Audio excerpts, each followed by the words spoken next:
मीनार पाकिस्तान पर लड़की को हिरासत करने, उसके साथ बदतमीजी करने के वाक़े को 4 रोज़ गुजर गए हैं। 400 अफराद के खिलाफ FIR दर्ज हुई है, लेकिन पुलिस किसी एक को भी अब तक गिरफ्तार नहीं कर सकी। इस पर मजीद बात करेंगे। जियो न्यूज़ के नुमाइंदे अहमद फराज हमारे साथ मौजूद हैं। अहमद, ये बताएगा, मुज़म्मती बयान तो बहुत सारे आ रहे हैं हुकूमती तर्जुमानों की जानिब से, अभी तक तहकीकात में पेशरफ्त क्या हुई है? कोई पेशरफ्त नहीं हुई सारा, अभी तक किसी को अभी तक गिरफ्तार नहीं किया गया। ये तो सिर्फ एक लतीफ़ा बना हुआ है कि IG नोटिस लेता है, DIG नोटिस लेता है, वो नोटिस लेता है, वो सिर्फ एक लतीफ़ा बना हुआ है। ये तो सिर्फ नोटिस की हद तक रहते हैं। ये तमाम पुलिस अफसरान, कोई जिसे कहते हैं कार्रवाई नहीं अभी हुई। और अभी तक हमारी इत्तलात के मुताबिक DIG इन्वेस्टिगेशन शारी जमाल हैं, उन्होंने एक टीम बनाई है और ये अहमद फराज टीम बनाई है, नोटिस ले लिया है, ये सारी बातें छोड़ के हमें 2-3 बुनियादी सवालों के जवाब दे दीजिए। नंबर 1, क्या ऐसी हसास मकाम पर जहां इकबाल ग्रेटर पार्क है, जहां एक नेशनल मॉन्यूमेंट है, वहां क्या कैमरे नस्ब थे जिनसे शिनाख्त की जा सके? क्या पुलिस को कॉल की गई? पुलिस का रिस्पांस टाइम कितना था? जिन लोगों ने रिस्पांस नहीं किया उनकी कोई जिम्मेदारी फिक्स की गई है? किसी को उनके ओहदे से हटाया गया है? अभी देखें, ये ऑपरेशनल जिम्मेदारी होती है वजी। ये अगर उस लड़की ने ये कहा है ना कि उसने 15 पे 2 दफा कॉल की है, तो दोनों दफा किसी ने रिस्पॉन्ड नहीं किया। इसकी इंक्वायरी ऑपरेशन पुलिस करेगी। जहां तक की बात कैमरों की बात है, तो ये एक जिंदा एविडेंस नजर आ रही है। ये मोबाइल जो फुटेजेस हैं, ये नजर आ रही है कि उस लड़की के साथ क्या हो रहा है। वहां पर अगर CCTV कैमरे लगे भी हुए हैं, तो CCTV कैमरों की रेंज में शायद वो हजूम ना हो, लेकिन जिस तरह क्लोज कैमरों के साथ, मोबाइल्स के साथ ये वीडियोस बनाई जा रही हैं, उसमें जो वीडियोस बना रहे हैं वो भी उतने ही मुजरिम है। देखिए, अगर उन पे चार्ज लगाया जाएगा तो 109 उन पर भी लगता है। उनको चाहिए था कि वो आगे होकर रोकते। अगर इस लड़की के साथ कोई बदतमीजी कर रहा था, कोई बदअखलाकी कर रहा था, तो उनको रोकना चाहिए था। वो तो खुद अपने मजे लेते रहे हैं, खुद वीडियोस बनाते रहे हैं, बजाय इसके कि उसको आगे होकर बजाते।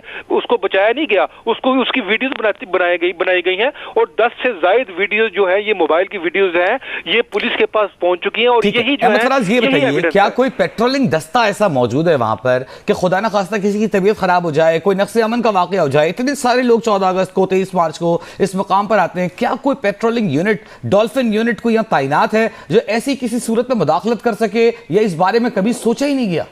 देखिए, ये कुछ अर्सा पहले जब ये बनाया गया था ग्रेटर इकबाल पार्क, तो आपको पहले ये मीनार पाकिस्तान था, लेकिन जब ये ग्रेटर इकबाल पार्क जब बनाया गया, तो इसके अंदर सिर्फ एक ट्रैक बनाया जरूर गया इमरजेंसी गाड़ी के लिए, वो भी VVIP गाड़ी, क्योंकि अंदर बाद दफा कुछ जलसे होते हैं, वो ट्रैक बनाया गया। लेकिन वहां पर उस दिन बहुत रश था, 14 अगस्त का रोज था।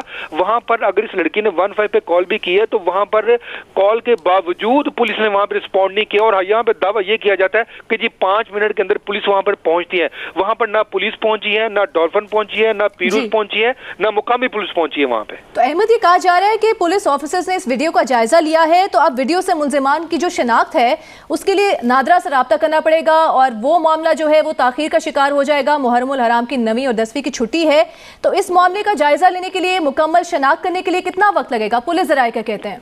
देखें, एक IG पंजाब की जानिब से अभी एक प्रेस रिलीज आई है जो जिसमें उन्होंने ये कहा कि जो उन्होंने DG नादरा से रब्ता किया है और उनसे कहा जी को दफ्तर खोल के इन तस्वीर का जायजा लें। देखें, ये सबसे पहले इन वीडियोस की मदद से स्टिल बनेंगी। वो जो स्टिल होंगी, वो फिर स्टिल जो है वो नादरा को भिजवाई जाएंगी। फिर नादरा का जो स्टाफ है वो फिर अपने सिस्टम से जो है इन मुलजमान की शिनाख्त करेगा। लेकिन हमारी इत्तलात के मुताबिक नादरा के लाहौर में जितने भी दफ्तर हैं वो आज बंद हैं, और हमें ये बताया जा रहा है कि नादरा का जो दफ्तर है उनको बुला लिया गया है और वो काम कर रहा है। लेकिन अभी तक कोई भी स्टिल ना ही उन तक पहुंची है, और ना ही कोई ऐसी एविडेंस, ना ही किसी की शिनाख्त अभी तक हुई है कि जिससे किसी मुलजिम तक पहुंचा जा सके। अहमद फराज, 6 बजे से 9:30 बजे तक ये वाकया पेश आता रहा। पहले उस लड़की को ज़दोकोब किया गया, फिर गार्ड्स ने उसको पनाह दी, जंगले के पीछे छुपा दिया, वहां भी ये औबाश नौजवान पहुंच गए। ये 2.5 घंटे कौन जिम्मेदार है? 15 का रिकॉर्ड चेक क्यों नहीं किया गया? जो लोग जिम्मेदार थे उन्हें अब तक मुअत्तल क्यों नहीं किया गया? उन्हें शामिल तफ्तीश क्यों नहीं किया गया कि इतनी बड़ी गैर जिम्मेदारी उनकी जानिब से बरती गई? वजह आपको भी पता है कि पुलिस के महकमे में मुअत्तली कोई सजा नहीं होती। मुअत्तली के बाद भी इनकी बहाली हो जाती है। देखें, ये तो बिल्कुल आपने दुरुस्त फरमाया, इस पे बहुत सख्त एक्शन करना पड़ेगा कि जब मालूम था कि इस ग्राउंड के अंदर आज 14 अगस्त है, यहाँ पर इतना हजूम होगा, तो वहां पर इनको सफेद कपड़ों में मलबूस जो जवान होते हैं उनकी ड्यूटी लगानी चाहिए थी। वहां पर जवानों की ड्यूटी लगानी चाहिए थी, लेकिन इन्होंने सिर्फ बाहर सड़कों पर ड्यूटी रखी।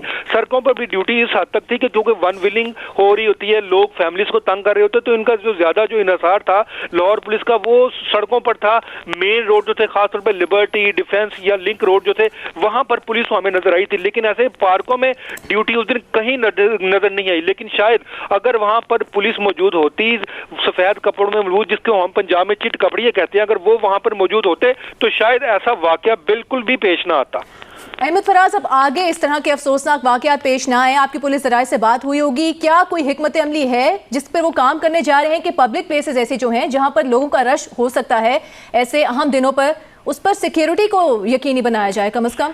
सारा हर दफा जब भी कोई ऐसा इवेंट होता है, खासतौर पर ईद हो गई या क्रिसमस हो गया, कोई ऐसी चीज होती है, तो पब्लिक मुकामात पर लोग फैमिली के साथ जाते हैं, वहां पर बाकायदा पुलिस एहलकारों की ड्यूटियां लगाई जाती हैं और हम तक प्रेस रिलीज में ये कहा जाता है कि इतनी तादाद में वहां ड्यूटी लगाई गई है।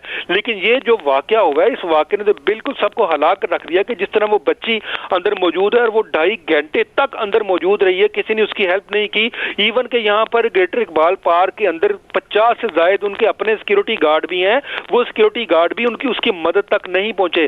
क्या कोई हवाई फायर हुआ था इस लड़की को बचाने के लिए? किसी गार्ड ने कोई हवाई फायर किया? उनके पास असलाह होता है? हमारे नाज़रीन को समझाइएगा, कैसे हो सकता है कि 50 सिक्योरिटी गार्ड्स हों, वहां की अपनी सिक्योरिटी के बहुत सारे लोगों को हमने देखा है वो भी कोशिश कर रहे थे कि किसी तरह इस लड़की की मदद की जा सके, शायद इसे बचाया जा सके। किसी की तरफ से कोई हवाई फायर को धमकाने की कोशिश की गई इस हुजूम को कि वो भाग जाए, मुंतशिर हो जाए? वजी बिल्कुल दुरुस्त फरमाया। देखें, ये जितने भी गार्ड्स होते हैं ना जिन्होंने नीले रंग की वर्दियां पहनी होती है, इनको इनकी कंपनियों की जानिब से वेपन तो दिए जाते हैं, लेकिन साथ ही इनको ये इंस्ट्रक्शन होती है कि इन्होंने फायर नहीं करना, क्योंकि अगर फायर से किसी का नुकसान हो जाए तो वो फिर कंपनी जो है वो इनका पीछा नहीं करती, वो इनकी पैरवी नहीं करती। तो ये सिर्फ और सिर्फ ना एक शोबाज होते हैं, इन्होंने सिर्फ वेपन पकड़ा होता है। भाई बाज वेपन में तो गोलियां भी नहीं होती, आप हवाई फायरिंग की बात करते हो। सरकारी पार्क में प्राइवेट गार्ड्स क्या करेंगे? अहमद फराज, ये बात हमारी समझ से बाहर है। अब तक जिन लोगों ने 15 पर कॉल रिसीव की और 2 घंटे तक रिस्पॉन्ड नहीं किया, उनकी जिम्मेदारी क्यों फिक्स नहीं की गई, ये हमारी समझ में नहीं आ रहा। अब तक कोई गिरफ्तारी अमल में क्यों नहीं आई, ये हमारी समझ में नहीं आ रहा। बहुत सारे सवाल हैं इस सारे सिस्टम पर जो कि इस एक वाक़े ने, इस एक शर्मनाक वाक़े ने खड़े कर दिए हैं और हम सबका सर शर्म से झुका दिया है।